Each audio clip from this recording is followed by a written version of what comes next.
Kesempatan pagi ini saya akan sharing berbagi dengan saudara semua sebuah pengajaran firman Allah yang pagi ini saya berikan judul identitas diri itu merupakan kunci perubahan perilaku. Bahkan menurut saya bukan cuma hanya perilaku kita yang diubah lewat identitas diri kita yang jelas. Saya yakin sampai kepada siklus kehidupan kita.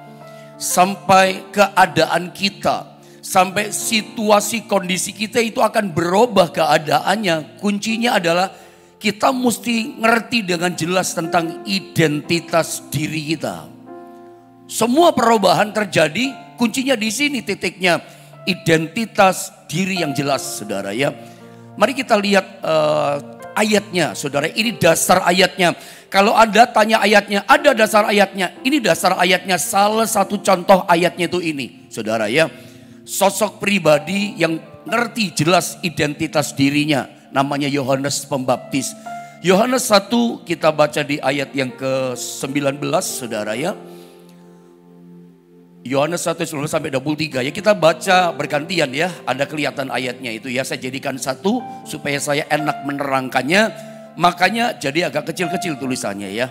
Tapi saya berharap tetap Anda bisa membaca dengan baik ya. Ayat 19 saya baca begini kata firman Allah. Dan inilah kesaksian Yohanes. Ketika orang Yahudi dari Yerusalem mengutus beberapa imam dan orang-orang Lewi kepadanya untuk menanyakan dia, siapakah engkau? Terus ayat 20. Ia mengaku dan tidak berdusta, katanya, aku bukan Mesias. Ayat 21 saudara ya. Lalu mereka bertanya kepadanya, kalau begitu siapakah engkau? Elia? Dan ia menjawab, bukan. Engkaukah nabi yang akan datang? Dan ia menjawab, bukan. Ayat 22 lanjutkan saudara. Maka kata mereka kepadanya, siapakah engkau? Sebab kami harus memberi jawab kepada mereka yang mengutus kami. Apakah katamu tentang dirimu sendiri? Mari kita sama-sama baca di ayat yang ke-23, 2 dan 3. Jawabnya, akulah suara orang yang berseru-seru di padang gurun. Luruskanlah jalan Tuhan seperti yang telah dikatakan Nabi Yesaya. Saudara, ketika kita bicara tentang identitas diri kita yang jelas, itu menjadi kunci penentu dari perubahan perilaku kehidupan kita. Menurut saya begini, ini adalah sesuatu yang penting untuk kita dengar. Seriuslah, maksud saya ada mendengar pengajaran ini. Ini penting kita dengar, ini penting ternyata kita pahami dan mengerti. Mengapa? Nah, untuk ngerti mengapa, mari perhatikan gambar pertama yang saya coba sodorkan kepada Anda. Perhatikan gambar ini. Kita untuk ngerti betapa pentingnya identitas diri menjadi kunci merubah hidup sampai perilaku kita. Coba kita pahami dulu tentang kata identitas diri itu apa. Ketika saya coba renungkan firman Allah ini tentang, saya yakin setiap kita begini ya. Sering mendengar kata identitas diri, keseringan gitu ya. Sering kita dengar kata identitas diri, identitas diri, identitas diri. Sering terdengar, terekam di dalam pikiran alam bawah sadar kita tentang kata identitas diri. Sebab itu saya coba merenungkan dan saya coba mendefinisikannya menurut yang saya pahami berdasarkan firman Allah yang saya pahami juga. Saya coba mendefinisikan berdasarkan firman Allah apa sih itu identitas diri. Menurut saya dari pemahaman saya akan firman Allah, saya definisikan begini. Identitas diri itu adalah penilaian kita terhadap diri kita sendiri. Saya ulang saudara ya, identitas diri adalah penilaian kita terhadap diri kita sendiri. Apa yang kita pikirkan, yang kita yakini gitu ya, yang kita percayai tentang diri kita sendiri. Jadi kita nggak peduli apa kata orang. Orang boleh ngomong apa saja menilai kita. Selama kita hidup di dunia ini kan macam-macam orang mengatakan tentang diri kita. Ada macam-macam orang memberikan penilaian siapa diri kita. Orang boleh katakan orang itu kacau hidupnya. Itu kan orang yang ngomong. Tapi Anda yakin gak?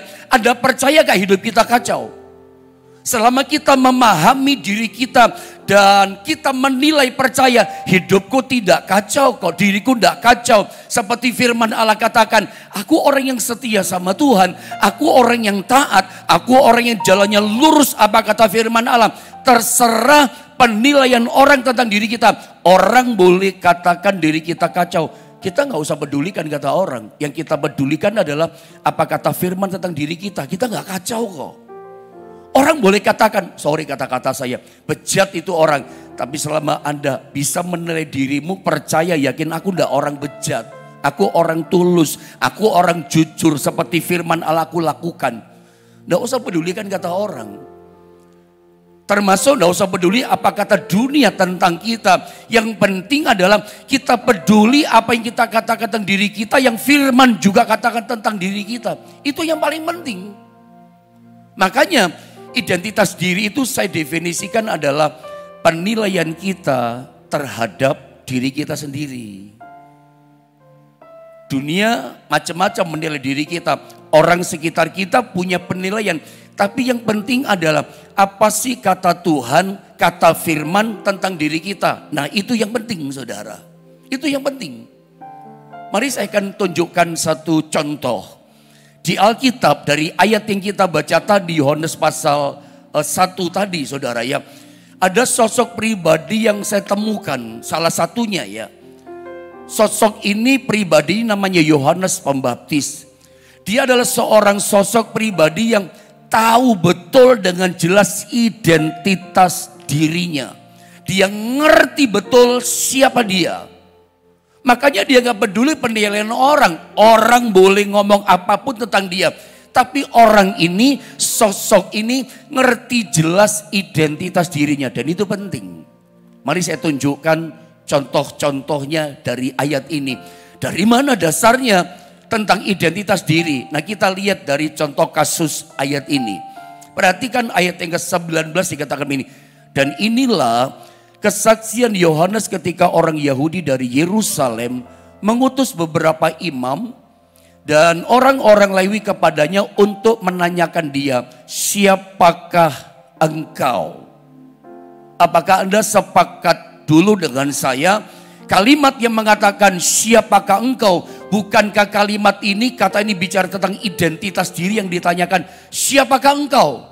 Ini kan identitas diri yang ditanya. Jadi pada waktu itu orang-orang Yerusalem, orang-orang Yahudi yang tinggal di kota Yerusalem penasaran gitu loh. Mereka pengen tahu siapa sih Yohanes Pembaptis. Maka mereka mengutus para imam. Mereka diwakili oleh para Lewi. Coba tolong tanyakan siapa Yohanes Pembaptis itu. Siapakah engkau? Yang menarik, ketika para imam, para Lewi mewakili orang-orang Yahudi di Yerusalem bertanya begini, Yohanes Pembaptis siapakah engkau? Saya sangat diberkati, tertarik di ayat yang ke-20. Jawabannya dari Yohanes Pembaptis. Dia berkata begini, ia mengaku dan tidak berdusta. Tuh ini menarik loh saudara. Yohanes Pembaptis dikatakan ayat ini, ia mengaku dan tidak berdusta. Katanya. Berarti orang ini jujur. Sosok yang sedang kita pelajari ini, dia seorang yang tulus hatinya, seorang yang bersih hatinya, dia seorang yang benar hatinya. Ia mengaku dan tidak berdusta, katanya, aku bukan Mesias. Rupanya ditanya, apa kamu Mesias jadi dirimu? Dia berkata, aku bukan Mesias. Dan dia menjawab dengan apa? Mengaku dengan tidak berdusta, jujur apa kata dalam dirinya, aku bukan Mesias kok. Lalu kemudian dikatakan, kalau begitu, kata para imam, siapakah engkau? Apakah engkau Elia? Dia jawab yang kedua kali. Dan ia menjawab dengan tidak berdusta, bukan, aku bukan Elia. Oh ini menarik loh saudara. Bahkan di kalimat berikutnya, engkau kan nabi yang akan datang, dan ia menjawab, bukan. Saudara, di ayat yang ke-21 dan 20, saudara, yang 3 kali loh, dia tidak berdusta, dia berkata apa adanya karena dia ngerti identitas dirinya dengan jelas. Makanya dia berkata, bukan, aku bukan Mesias, aku bukan Elia, aku juga bukan nabi yang akan datang yang kamu katakan. Bukan, dia katakan. Lalu mereka di ayat 22 dikatakan, maka kata mereka kepadanya, siapakah engkau? Sebab kami harus memberi jawab kepada mereka yang mengutus kami. Perhatikan kalimat ini. Apakah katamu tentang dirimu sendiri? Sekarang mereka tanya, bukankah ini kalimat ini, apakah katamu tentang dirimu sendiri? Ini kan bicara tentang identitas. Sekarang ditanya sekali lagi, identitasnya orang yang bernama Yohanes Pembaptis. Lalu apakah katamu tentang dirimu sendiri? Identitasmu itu loh. Maka lihat, orang ini Yohanes Pembaptis, dia tahu dengan jelas identitasnya. Makanya dia menjawab dan dia berkata begini, jawabnya, akulah suara orang yang berseru-seru di padang gurun, luruskanlah jalan Tuhan, seperti yang telah dikatakan Nabi Yesaya. Dia kasih jawab, aku ini adalah suara yang berseru-seru di padang gurun untuk orang bertobat datang di kerajaan Allah. Dari jawabannya ini jelas sekali saya menyimpulkan, konklusi saya adalah sosok ini Yohanes Pembaptis, dia ngerti identitasnya. Dia ngerti destiny panggilannya. Orang Kristen, saya mau terangkan, kita anak-anak Tuhan, kalau kita nggak ngerti identitas diri kita, nggak ngerti gitu loh, itu akan membuat kita gagal untuk penuhi panggilan destiny kita. Kenapa orang Kristen jatuh bangun dalam dosa? Dia masih ragu, dia masih nggak jelas, kabur, bimbang, ragu dengan identitas dirinya. Makanya Kristen tomat, jatuh bangun lagi. Sampai kita melihat orang kemudian menyangkal imannya.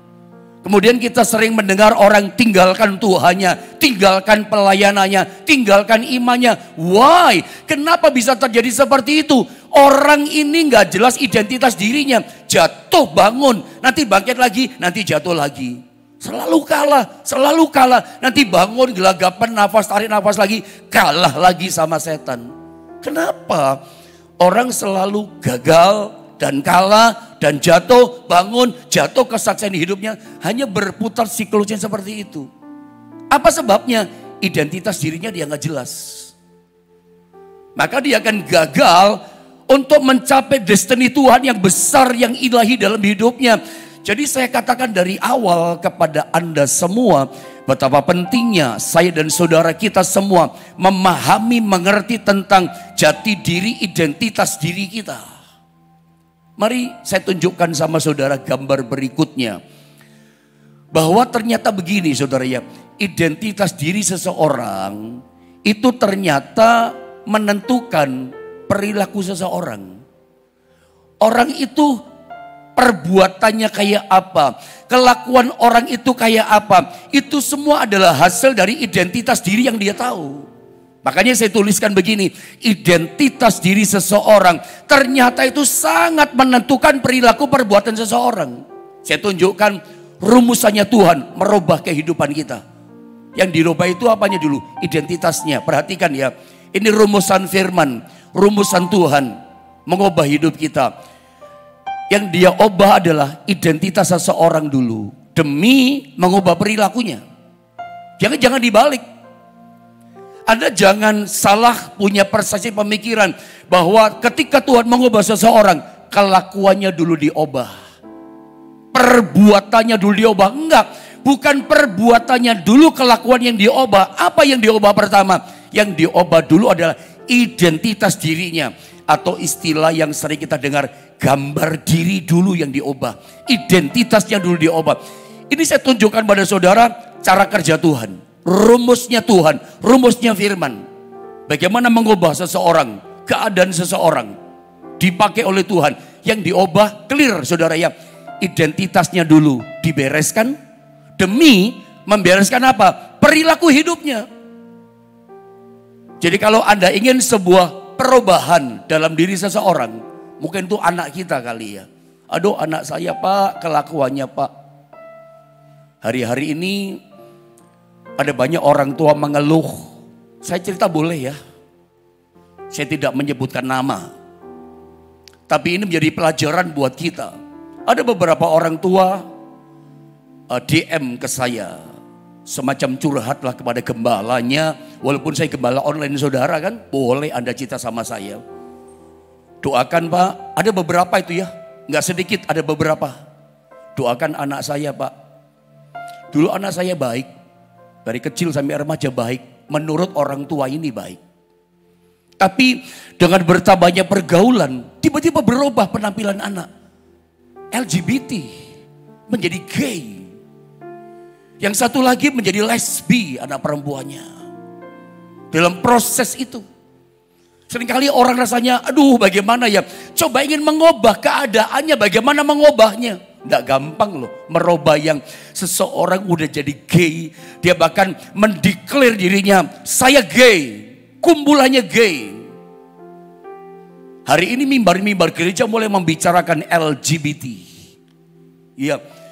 Tidak gampang ketika orang mendeklar dirinya saya lesbi, saya penyuka sesama jenis. Tidak gampang malah merubah ini. Kenapa yang dari awalnya pertumbuhan masa kanak-kanak remaja baik di gereja sekolah minggu, ibadah pemuda remaja bagus. Makanya dengarkan saya, Bapak, Ibu, Papa, Mama, hai kamu orang-orang tua yang punya anak, dengarkan saya baik-baik. Kamu tidak cukup bawa anakmu cuman Sunday school, sekolah minggu. Kamu tidak cukup dorong anakmu, dampingi anakmu, datang ibadah remaja. Nggak cukup hidup muda. Bawa anakmu, dampingi anakmu. Sampai anak sekolah minggu, anak kecilmu sampai anak remajamu. Sampai ngalami pribadi Tuhan. Ngalami perjumpaan dengan kuasa Tuhan. Tanpa kuasa Tuhan nggak bisa. Nggak cukup Sunday school, ibadah youth nggak cukup. Harus kembali mengalami kuasa Tuhan. Tanpa itu tidak bisa. Nggak cukup, ayo sekolah minggu, ayo pemuda remaja. Harus ngalami kuasa loh. Makanya kita pikir, oh sudah baik ke gereja, sudah baik ibadah youth, sudah baik kita ibadah hari minggu. Makanya dalam ibadah-ibadah impartasi pengurapan, dalam ibadah-ibadah yang namanya penyembahan, apa istilah namanya, itu ibadah yang penting loh. Itu ibadah yang penting. Disitulah kuasa Tuhan kita akan lebih berjumpa dengan Dia. Saya cukup sedih mendengar kesaksian curhatan dari orang tua. Sedih ya, punya anak tiba-tiba perilakunya berubah. Dia jadi gay, dia jadi seperti itu, jadi lesbi. Tadinya bagus saudara, menyedihkan. Saya pun dengar sedih, apalagi orang tuanya sendiri. Persoalannya di mana? Identitas diri itu mesti jelas. Identitas itu yang merubah perilaku. Kalau identitasnya gak jelas, ya perilakunya gak jelas. Nah Tuhan merubah seseorang, hidup seseorang, ya citra diri seseorang, kelakuannya. Yang diubah itu bukan perilakunya dulu, bukan perbuatannya dulu diubah. Apanya dulu? Identitas dirinya, gambar dirinya diubah dulu sama Tuhan. Anda mesti paham ini. Jadi firman itu mengajar begitu. Karena apa sih saya katakan ini? Saya kasih gambaran ya, gambaran dulu supaya Anda paham maksud saya. Ya, jadi Tuhan merubah seseorang jadi baru, jadi manusia baru yang diubahkan sampai kehidupan lamanya gak kelihatan. Bagaimana caranya? Seperti Paulus misalnya, orang yang jahat, orang yang ganas perbuatannya. Tapi begitu jati dirinya diubah, ngerti jati dirinya. Ditebus, diselamatkan, aku anak Tuhan, berubah total loh hidupnya. Sampai yang lama tidak kelihatan, perilaku yang lama tidak kelihatan, bagaimana kok berubah? Identitasnya dulu yang diubah saudara. Karena begini, bagi Tuhan, lihat gambar ini, identitas itu seperti pabrik yang memproduksi. Kayak mesinnya pabrik memproduksi. Identitas diri dalam diri kita kalau jelas, itu kayak pabrik yang memproduksi. Perilaku kita itu seperti produknya, hasilnya. Saya satu kali, ini contoh saja. Saya satu kali pernah ditanya sama seorang tetangga saya begitulah. Tanya sama saya. Tetangga saya kebanyakan non-Kristen. Ya mayoritas gitu ya. Ada beberapa Kristen tapi non-Kristen. Tanya sama saya gini. Pak Yohanes, Pak Yones ini pendeta. Iya Pak, pendeta. Kenapa Pak Yones tidak merokok? Kalau Anda ditanya sama seorang, bapak-bapak, kenapa Bapak tidak merokok? Saya ditanya, Pak Yones kok tidak merokok? Ini contoh ya. Saya jawabnya sederhana saja. Saya jawabnya simpel saja. Pak, saya tidak pernah berpikir bahwa saya adalah seorang perokok. Makanya saya nggak merokok. Ada ngerti nggak kira-kira maksud, menangkap nggak bedanya jawaban saya? Ada orang mengatakan, Bapak kenapa nggak merokok? Jaga kesehatan. Kenapa Bapak nggak merokok? Berarti kalau sehat bisa merokok dong saudara ya. Saya jawaban sederhana saja. Saya tidak pernah berpikir Pak bahwa saya adalah seorang perokok. Kalau saudara menangkap kata-kata saya, kalau saya nggak pernah berpikir sekarang ini dalam diri saya bukan seorang perokok kok. Buat apa saya merokok? Saya nggak pernah berpikir saya seorang perokok. Apa gunanya saya merokok? Karena saya punya konsep, saya bukan seorang perokok. Sama dengan saudara. Kalau Anda ngerti identitas dirimu, saya udah diselamatkan kok. Saya ini lebih daripada pemenang. Itu identitas diri loh. Saya udah ditebus oleh darah Yesus, itu identitas diri. Untuk apa saya buat dosa? Saya udah diselamatkan, dulu saya berdosa kok. Saya udah diselamatkan, saya ini anak Tuhan. Kalau kamu ngerti identitasmu, saya anak Tuhan. Dan jelas identitas ini, saya anak Tuhan, sudah diselamatkan. Itu akan menentukan perilakumu. Masa anak Tuhan perilakunya kayak orang dunia? Betul apa tidak? Identitas ini perlu jelas loh saudara ya. Dan saya dengan cepat supaya waktunya cukup, lihat gambar berikutnya. Nah iblis ini masalahnya mengacaukan dengan memutarbalikkan kebenaran. Apa itu kebenaran? Kebenaran itu yang tadi itu loh. Tuhan itu merubah identitas dulu ya, baru kemudian perilakunya diubah. Identitas dulu. Identitasnya dulu dibereskan demi membereskan perilakunya. Itu kebenaran. Nah setan kacaukan dengan memutarbalikkan kebenaran Tuhan ini. Sudah dikasih disebut sebagai anak Tuhan. Makanya setan memutar begini. Apakah sungguh kau anak Allah? Padahal memang anak Allah kan Yesus. Itu contoh memutarbalikkan. Makanya saya tulis di bawahnya. Iya, iblis membuat kita terus mengupayakan. Saya pakai kata mengupayakan. Apa yang sebenarnya Tuhan telah jadikan, telah diberikan anugerah sama kita. Itu diupayakan diputar balik. Dengan cepat saya kasih contoh ini ayat. Kejadian 3:4-5. Adam dan Hawa sesungguhnya diciptakan segambar serupa dengan Allah. Kejadian pasal 1. Serupa, segambar. Itu adalah identitasnya. Itu diupayakan sama iblis, diputar balik. Kamu itu harus berusaha supaya kamu segambar dengan Allah. Lo sudah segambar kok. Lo Anda mesti ngerti loh. Bagian titik ini penting. Saya baca ayatnya. Kejadian 3 ayat 4-5. Perhatikan baik-baik. Tetapi ular itu berkata kepada perempuan itu. Setan mulai ngomong lewat ular. Sekali-kali kamu tidak akan mati. Tetapi Allah mengetahui. Dia mulai memfitnah Tuhan ini. Bahwa pada waktu kamu memakannya, matamu akan terbuka dan kamu akan menjadi seperti Allah. Tahu tentang yang baik dan yang jahat. Diputar balik kan? Tuhan sudah kasih identitas yang jelas bahwa mereka diciptakan segambar serupa seperti Allah. Mereka udah seperti Allah, diciptakan dari awalnya.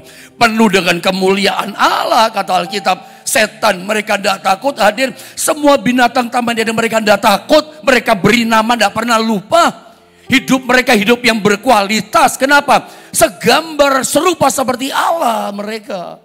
Dahsyat loh manusia pertama itu. Tapi identitas yang Tuhan sudah kasih diciptakan segambar, serupa, diciptakan seperti Allah. Itu coba diupayakan diputar balik. Kamu itu belum seperti Allah. Kamu belum serupa segambar seperti Allah. Nanti kalau kamu makan buah itu, buah pengetahuan baik dan jahat, kamu baru menjadi seperti Allah. Diputar balik kan? Diupayakan diputar balik. Itu kerjaan setan.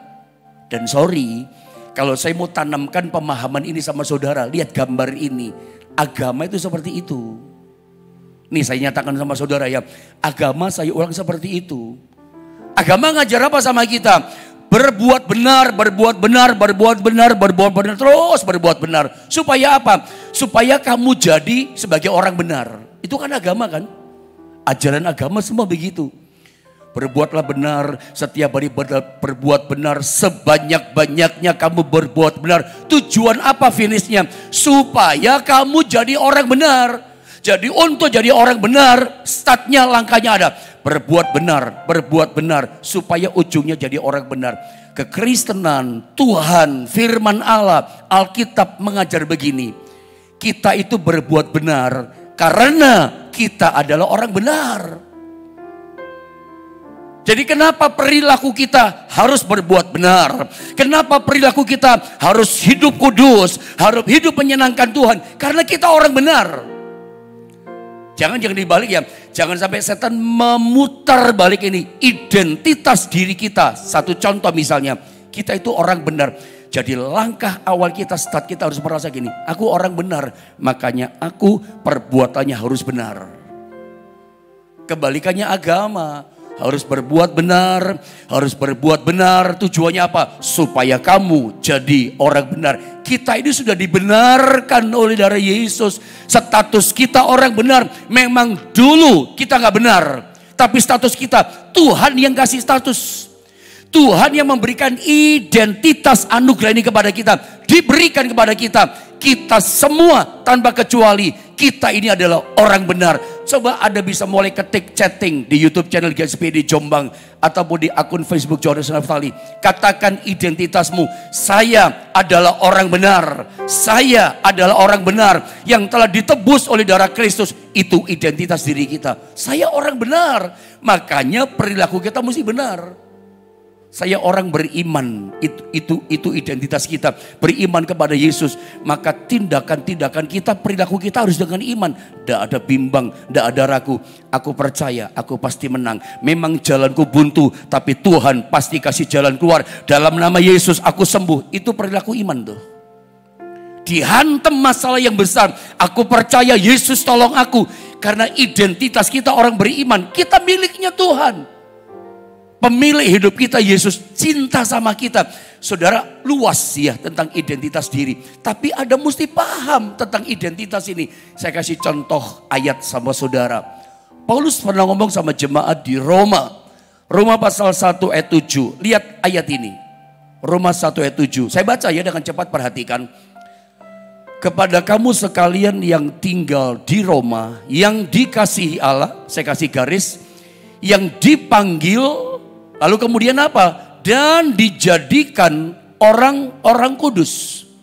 Kasih karunia menyertai kamu dan damai sejahtera dari Allah Bapa kita dan dari Tuhan Yesus Kristus. Garis bawah itu perhatikan. Tuhan bukan cuman panggil kita. Tapi Tuhan jadikan kita. Dikasih sebuah identitas. Kamu adalah orang-orang kudus. Dipanggil. Gak cukup dipanggil.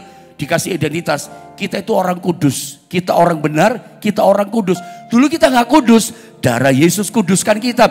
Dulu kita tidak layak, sekarang kita dilayakkan. Loh itu identitas loh, itu identitas saudara. Kalau kita tahu identitas kita orang kudus, kita bisa datang sama Tuhan dengan sukacita. Bukan dengan kebimbangan, bukan dengan ketakutan. Status, identitas, gambar diri ini penting. Menentukan langkah kita, menentukan keputusan kita. Anda gak pernah jadi orang pemenang kalau gak ngerti identitasmu. Saya lebih daripada pemenang. Saya diberkati dengan tulisan seorang hamba Tuhan, Tony Evans. Saya cuma hanya mengangkat tulisannya saja di bukunya. Saya salin begini kata-kata yang penting. Perhatikan. Tony Evans berkata begini, hamba Tuhan ini. Kita menghabiskan waktu memberitahu umat Tuhan. Jadi ini memang bukunya buku untuk hamba Tuhan. Tapi saya coba angkat sama saudara. Kita menghabiskan waktu untuk memberitahu umat Tuhan. Untuk berhenti melakukan hal-hal yang salah. Perbuatan yang salah. Dan mulai melakukan hal-hal yang benar. Hidup benar. Masalah sebenarnya adalah bahwa mereka sedang dilanda kebingungan mengenai siapa diri mereka, identitas mereka. Mereka sedang mengalami krisis identitas yang besar. Begitu Anda bingung mengenai identitas Anda tidak akan tahu apa yang harus berhenti dilakukan dan apa yang harus Anda mulai lakukan. Mengubah tindakan-tindakan kita harus dimulai dengan menjernihkan, membersihkan identitas kita. Harus jelas ngerti identitas kita. Kalau enggak, bingung kita. Aduh, bagaimana langkahnya ya? Siapa saya? Bingung kita. Coba Anda lihat ini. Beberapa lama yang lalu, dunia kekristenan, dunia pelayanan, terutama dalam dunia pelayanan praise and worship, dihebohkan, digoncangkan dunia gereja dengan seorang pria. Ini pria ya, gambar ini, yang bernama Vicky Biching. Seorang pria. Dia adalah seorang Christian singer. Dia worship leader di gereja yang besar. Saya gak sebutkan gereja apa. Dia pemimpin pujian di sebuah gereja yang besar. Pemimpin ibadah pujian yang luar biasa. Jadi berkat bagi bangsa-bangsa. Pujiannya itu dia. Dia penulis lagu. Dia penyanyi yang luar biasa. Tiba-tiba dia mendeklar, menyatakan diri. Dia berkata, I knew I was gay when I was 13. Dia berkata, dia sejak 13 tahun, dia itu penyuka sesama jenis. Tiba-tiba dia buka identitasnya. Dan dia keluar dari gereja itu. Dia tinggalkan pelayanan. Sekarang kalau tidak salah saya ikuti beritanya, dia jadi acara host televisi. Dan dia menyatakan terang-terangan dia LGBT. Dia terang-terangan dia katakan, saya gay. Saya penyuka jenis sesama lelaki. Dia modelnya kayak wanita sekarang. Padahal dia laki, Vicky Biching. Namanya sekarang bukan Vicky Biching lagi. Saya lupa siapa. Victoria siapa gitu loh namanya. Victoria titik-titik namanya. Siapa gitu nama di televisi hostnya terkenal. Dia laki. Tapi sekarang kayak perempuan begini cantik berubah dandanannya. Kenapa bisa begitu ya?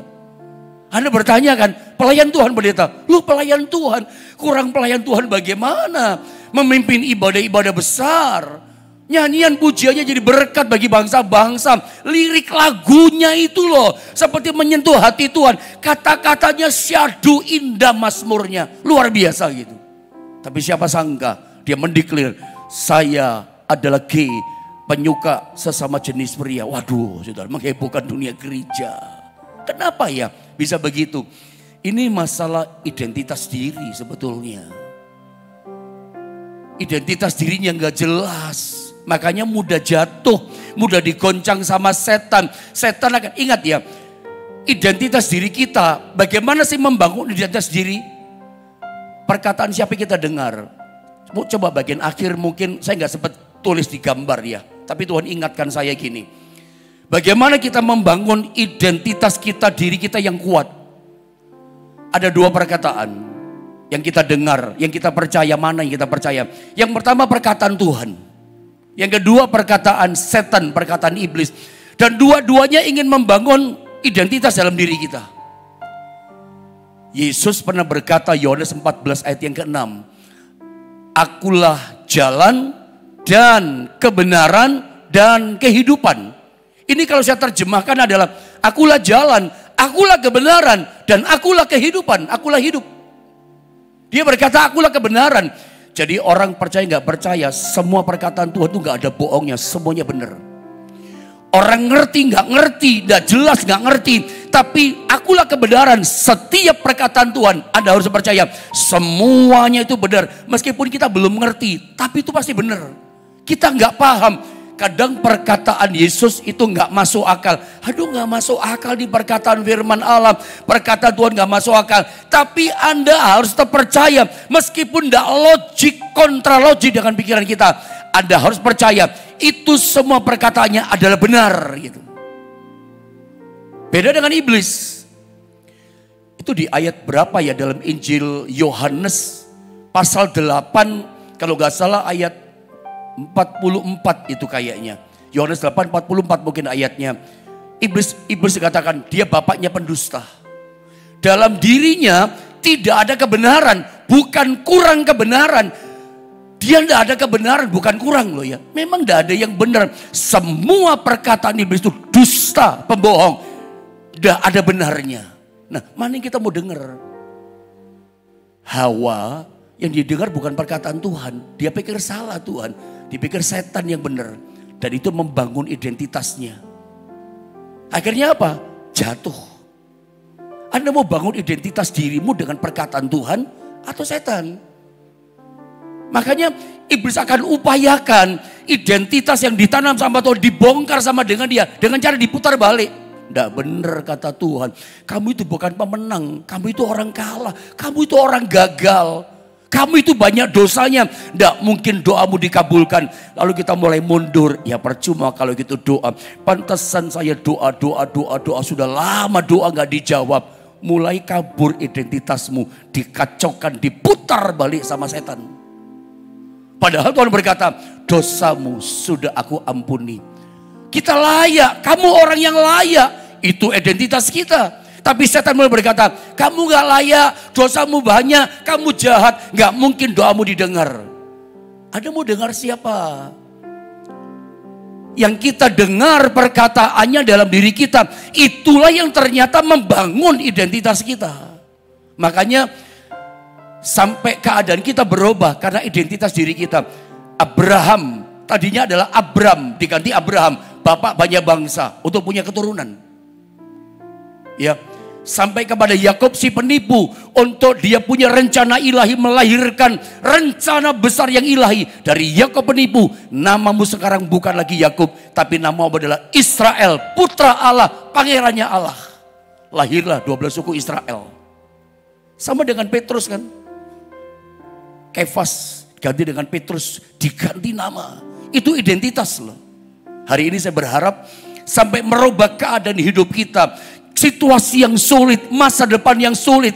Percaya gini, identitas kita itu menciptakan masa depan kita, keadaan kita. Siklus akan berubah, kekurangan akan terlambat, sakit kita akan disembuhkan, kita akan dipulihkan, kita terima jalan keluar. Kalau kamu ngerti identitas dirimu, aku pemenang, aku miliknya Tuhan, Tuhan cinta kepadaku, aku sudah diampuni. Jangan mau ditebus sama setan, jangan dengerin kata setan. Setan perkataannya semuanya bohong, dusta. Dia bapaknya pendusta, tidak ada kebenaran dalam dirinya.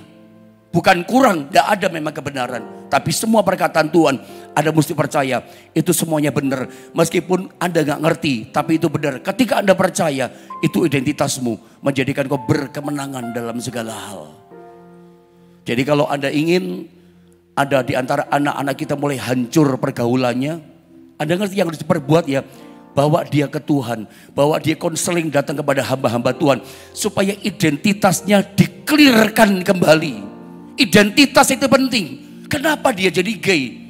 Ini mesti kembali kepada identitas yang benar. Kalau enggak, perilakunya nggak bisa berubah. Identitas benar, perilakunya pasti berubah. Identitas kunci merubah perilaku. Sampai sikon, keadaan, kehidupan kita akan berubah. Ketika kita ngerti jati diri, gambar diri, identitas setiap kita. Mari kita sama-sama menyembah. Ku buka hati untuk jamahanmu.